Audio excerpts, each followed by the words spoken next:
morning, everyone. At least it's morning when we're recording. I'm Ms.R, and Mr. A is with us, and Crystal, and this is another show of Raiders Thrive, or Hello, Conversations as Raiders Thrive. How are you guys doing?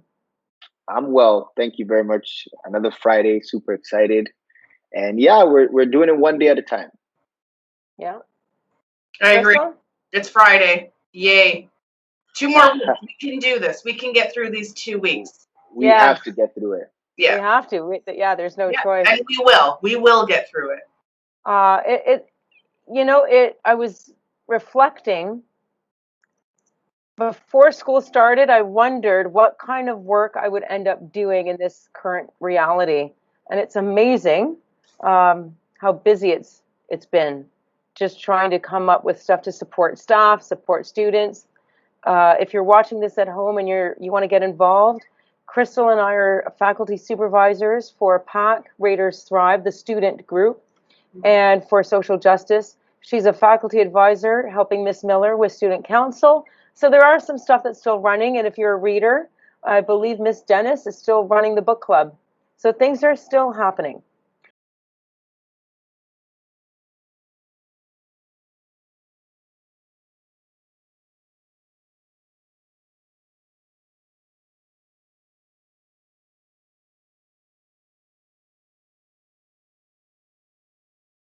Talk about how do we break up the monotony? I think for a lot of us, when we go to a school or you're part of a workforce, your social life automatically happens and it centers around that place of work. And at school, as a student, you get dances, you get spirit weeks, you get sports and extracurriculars and all this stuff that happens in a year. But now that's all gone, or a lot of it is gone. And so we're going to talk a bit about learned helplessness, which is this sense of, there's an overwhelming situation and it's beyond our control. So we sit back and think, well, we give up. We're like, why should I try? Because it just sucks. And I think that applies now with the pandemic because it has sucked the life out of a lot of events, a lot of things we look forward to. But the key here is, and we'll all emphasize this, we're not helpless. We may not have control over the pandemic or how quickly the vaccine gets created or anything like that. But there is still some stuff within our control that can ward off against this learned helplessness that we're all feeling. Yeah. So I throw it out to both of you. Thoughts on how to deal with learned helplessness, how to break the monotony, that sort of thing. I'm going to jump in. I'm just going to say, I feel like at some point, a lot of us have these feelings of frustration. A lot of it's overwhelming. It's stressful. We experience it at different times, and we feel it differently, right? I want the students to know that those feelings are so real and they're so normal. And it's not just you guys that are feeling it. Like, we feel it too. You guys have your school and your work and your assignments, and some of you guys are working, and then you have your own personal things. And we feel it too, right? Like, as people working in the school and as parents and whatnot. So I feel like it's first and foremost, I just need to validate that it is extremely stressful. It's extremely frustrating. And it sometimes feels like you're not necessarily seeing the end of the tunnel, and those are normal things. I think what we need to remember though is we don't have the basketball teams and the volleyball and all the different football and like all those things that you look forward to when you go into high school. And we have pep rallies and we have dances and we have like all these fun things that make school fun, because like, let's be honest, sometimes school could be a little bit of a drag, right? And we look forward to having those types of events because it keeps us connected with our friends at school and get to play sports with our friends and do all those types of things. And I get it, like those things are not happening, but we got to remember that, like, although those things aren't happening, there are still things that are taking place, like Ms.R said. There are still book clubs. We still have, you know, our committees and student council. We did the drive-by pumpkin thing, and then there was the virtual trivia night. You know, it's hard. It's challenging. There are things that are in our control. There are things that are not. And what we need to do is we need to start taking a look at what is there out there that I could get involved in, and do with these groups and these clubs, because some of them still exist and some of them are very active and people are working really, really hard to kind of keep us together. We do it, Ms.R and I do it every single week. Like, we understand and recognize that it's a very stressful time for everybody, even the staff. Like, the staff, you know, are learning how to teach virtually, and that's just so new, right? But what we do every week for our staff is we try to create something that they can look forward to every single week and participate in, that kind of takes them away from that dreadful, daunting, oh my gosh, I got to do this again, there's nothing fun happening, whatever. So we do trivia nights, or not trivia nights, but we do Trivia. staff. Yeah. Every single Friday, we create A Kahoot. and we have questions and we have this and that, and then we have little prizes, and it's nothing substantial, but it's just something small that we do for staff, understanding and recognizing that, you know, this COVID stuff is out of our control, but there are still small little things that we can do, small little gestures to kind of bring people in and allow them to not dwell on the things we don't get to do. So Yeah.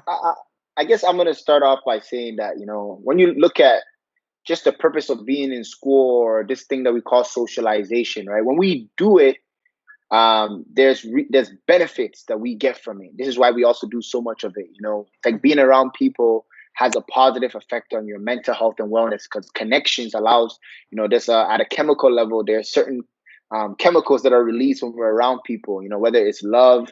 And right now, these are things that have been kind of taken away from us, or we're not able to do it at the same pace as we were doing it before. I think with that being said, you know, our mental health and wellness still continues to be the priority. School in and of itself, whether it's gym class, whether it's sports, these are all things that were infused in education, because we know that when kids are learning and they have a break for fitness, they have a break for leadership, they have a break for socializing, it actually helps optimize and improve the entire learning experience. So although those things right now are minimum, and even down to socializing, right? Even over the holidays, you're supposed to kind of remain close with family. It doesn't mean that you cannot still get those chemicals into your expression, into your body, you know? And when I talk about these chemicals, I'm talking about, say, you know, your dopamine level, your serotonin, your, what's the other two? Oxycontin and endorphin. So these are things, you know, that reflect to just the happiness, you know, things that help you, you know, the happiness hormones per se, right? Dopamine is associated with physical exercise. Yeah. So you can use just natural activity, working out 30 minutes a day. So there's many different things that you can do and still get that outcome. So you have to look at how school was built. School was built so you get that rush throughout the day that allows you to keep going. You know, think about why recess is such a good time for kids. Think about why lunchtime is such a good time. So that doesn't mean you stop eating. It means you could still continue to get all of these breaks, you know, but now you have to actually be intentional. And this is what the conversation today is about. Yeah. How do we intentionally increase our positive experiences at a time when we are being challenged, you know, at a mental level and at a physical level, you know, with this new physical distancing and some will say social distancing requirements. So it's very important that we all have an intentional strategy. You know, going to the gym is one of them. The sun does so much for us. Yes. Yeah. Yeah. Just the sun alone. So bundle up and go for a walk. Yes. We're seeing an increase in vitamin D deficiency, which does and affects your mood and all these different things. So if you're feeling long and tired and, you know, like what the winter has, this is not a good year to be staying home, you know, as a whole. Because we're supposed to stay inside doesn't mean that you shouldn't, you know, still try to get sunlight, you know. So try very hard, because you know, our bodies will continue to need the same things as it always has, you know, to run and make you feel the way you want to feel. So It's very intentional that you have to be this year to make sure that you're eating well, you're sleeping well, you're going outside, you're having exercise movement. And we're sitting for 8 hours a day on average now. Think about how school is. Some of you guys are doing school from your bed. Mm-hmm. So you might not be Yep. getting out. So if you're Yep. feeling really tired and long, think about why that feeling is there. Yeah. And Mr. A mentioned a key word. We have to be intentional. So we can't expect other people to get us out of bed or get us moving or create these events for us. Now, because we can't do that technically, because then it'd be a big liability on the school, you have to make the effort to create that. So I just want to share an example. I was telling my best friend a week ago, what Crystal and I do for staff, that, we create this weekly trivia. And I'll tell you, there's a lot of staff who, when meetings get, planned, they're like, sorry, no meetings on Friday from 11:30 to 12:30. Sorry, that's trivia time. Can't do it. So there's a lot of staff who look forward to it, a lot of staff who are very competitive. And I even had a staff member recently say, thank you for all the hard work you and Crystal are doing to add some lighthearted and fun atmosphere to our week. So I was telling my best friend about this. And so we're talking about it, and I was telling her that often we do pop culture stuff. So, for instance, the theme today is TV shows from the 80s, 90s, and early 2000s. So it'll be fun.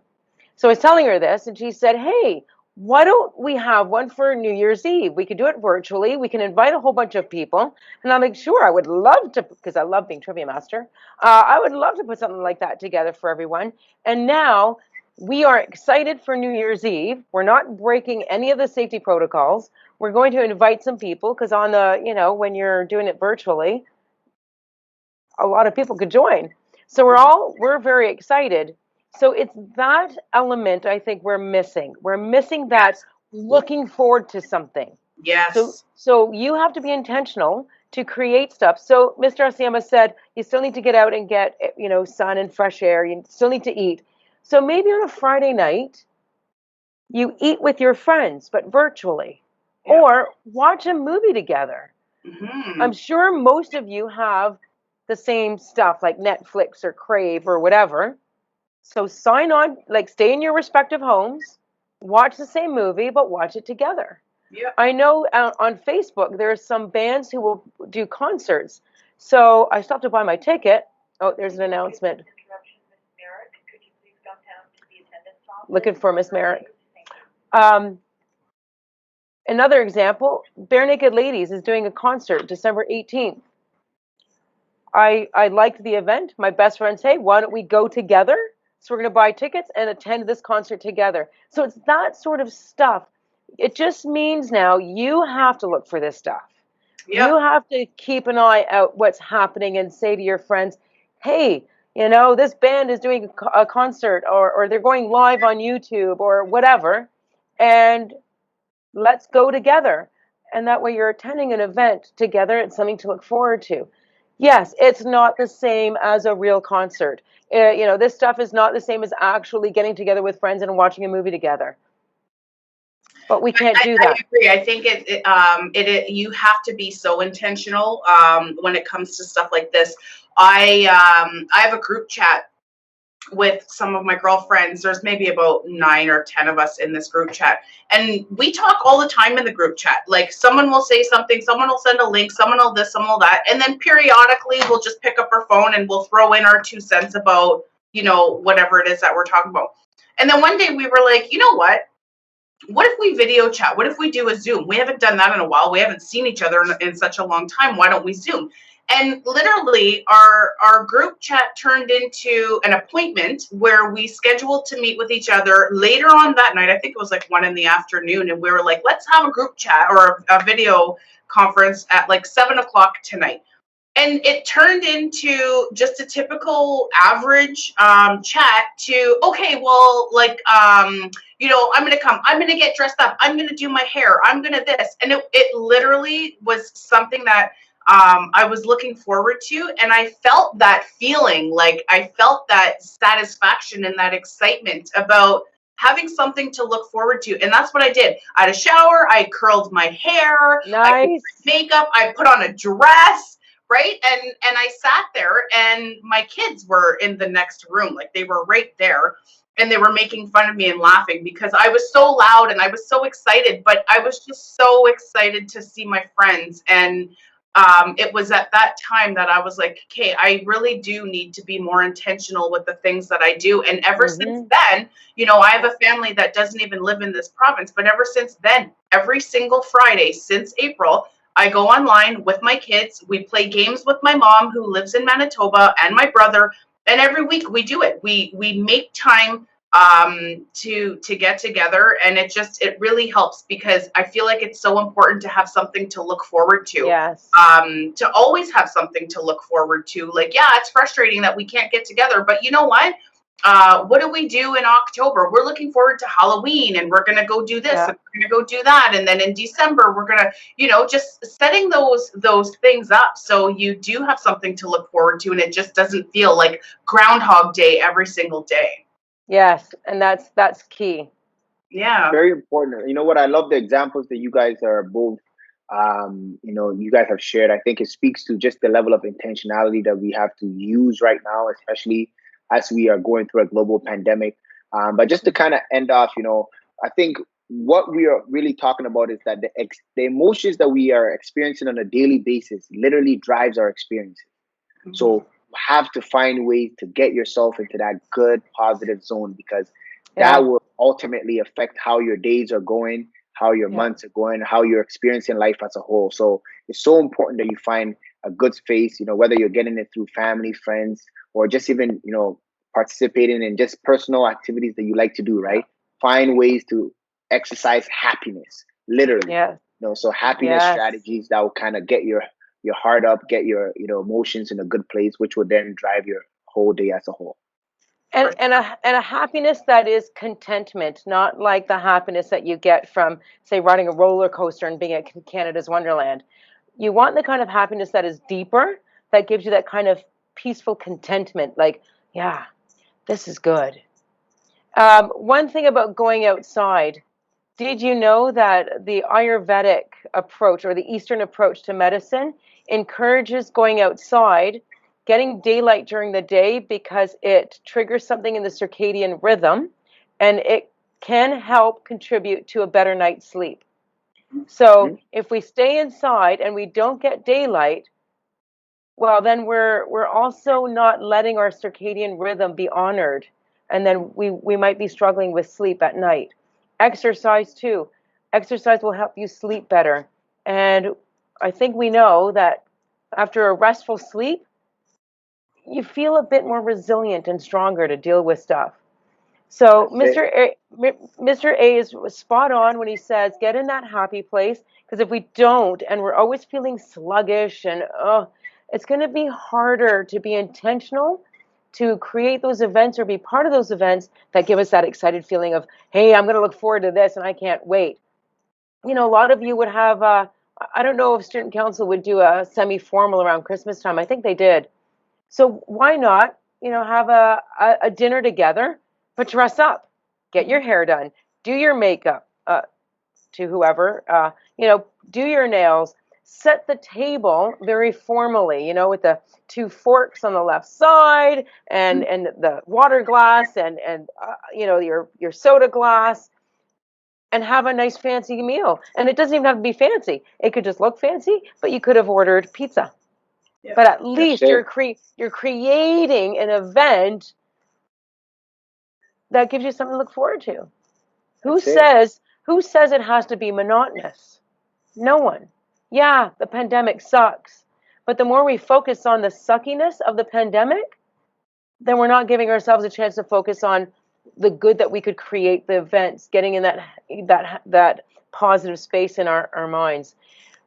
And if you need more ideas or you need some more cheerleading behind you, feel free to contact one or all of us. We'd be more than happy to help you get to that place. All right. Thank you, everyone. Thank you, Mr. A. Thank you, Crystal. And as Crystal said, 2 weeks left, and then it's a Christmas break. So Who knew we'd make it this far? But it's amazing. Here we are. One day at a time. That's right. Take care, everyone. Thank you.